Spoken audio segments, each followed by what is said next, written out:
दादी रूही के लिए लोहार को बुलाती हैं ताकि वह उसे बेड़ियां पहना सके, ताकि वह कहीं भी जाए तो उसकी घुंघरू वाले बेड़ियों के खनखन से 10 फीट दूर से भी आवाज आ जाए कि रूही कहाँ जा रही है।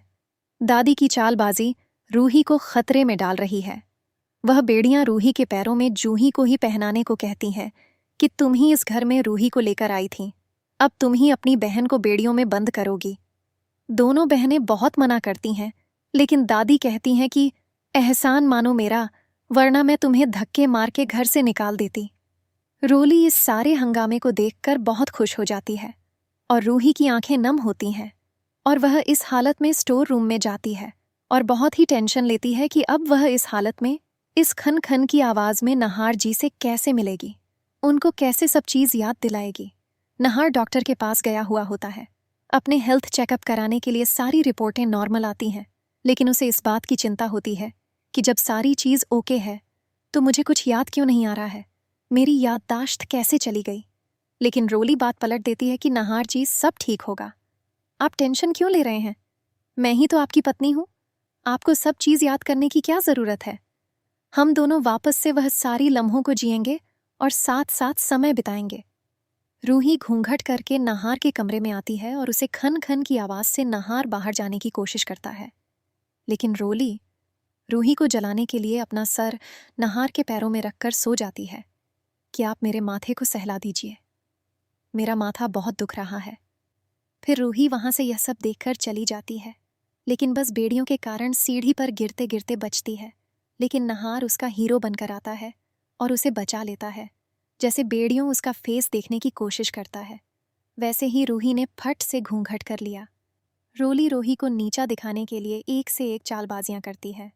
वह जानबूझकर स्टूल पर चढ़कर एक सूटकेस निकालने की कोशिश करती है, लेकिन वह चीज रूही देख लेती है और वह रोली की मदद करने की भी कोशिश करती है। लेकिन रोली तो रोली है, उसने स्टूल में कट मार दिया था पहले से ही, जिससे कि चढ़ते ही स्टूल टूट जाएगा। और वही हुआ रूही जैसे ही स्टूल पर चढ़ी तो स्टूल टूट गया, जिससे कि रूही नीचे गिर गई और सूटकेस भी रूही और रोली पर गिर गया। इस बात को लेकर रोली ने पूरे घर में हंगामा फैला दिया और सभी घर वाले इकट्ठे होते हैं। तभी नहार जी कहते हैं कि अरे तुमसे ये सब लापरवाही कैसे हो गया, तुम तो यहाँ पर मेरी पत्नी का ही ख्याल रखने आई थी, तो तुमसे यह सब कैसे हुआ। अगर ऐसा ही है तो मैं तुम्हें निकाल दूंगा।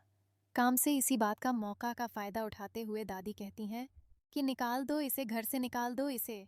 लेकिन तभी रूही के दिमाग में आइडिया आता है और वह नहार के पैर में गिर जाती है कि माफ़ कर दीजिए साहब, मैं बहुत गरीब हूँ, मुझे मत निकालिए, ये तो स्टूल की गलती थी, यही टूटा हुआ था, इसलिए मैं गिर गई और मेरे साथ रोली जी को भी लग गई।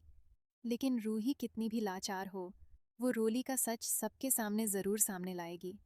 रूही को शक हो चुका है कि रोली प्रेग्नेंट नहीं है, क्योंकि रोली पपीता खा रही थी और इस हालत में पपीता खाना दोस्तों आपको पता ही है कि बहुत ही खतरनाक होता है, बच्चे को हानि पहुंचती है। लेकिन रोली बार बार पपीता ही खा रही है, रात को भी और सुबह को भी उसने पपीता ही खाया। यह बात रूही से नहीं छुप सका और रूही जान गई कि यह रोली कुछ छुपा रही है और रोली कोई प्रेग्नेंट नहीं है, वह झूठा नाटक कर रही है ताकि वह घर में रह सके। अब रोली का होगा पर्दाफाश और जल्द ही वह रूही के पैरों में गिरेगी और माफ़ी मांगेगी और नहार और जूही एक होंगे। अब ज्यादा दिन रोली का ड्रामा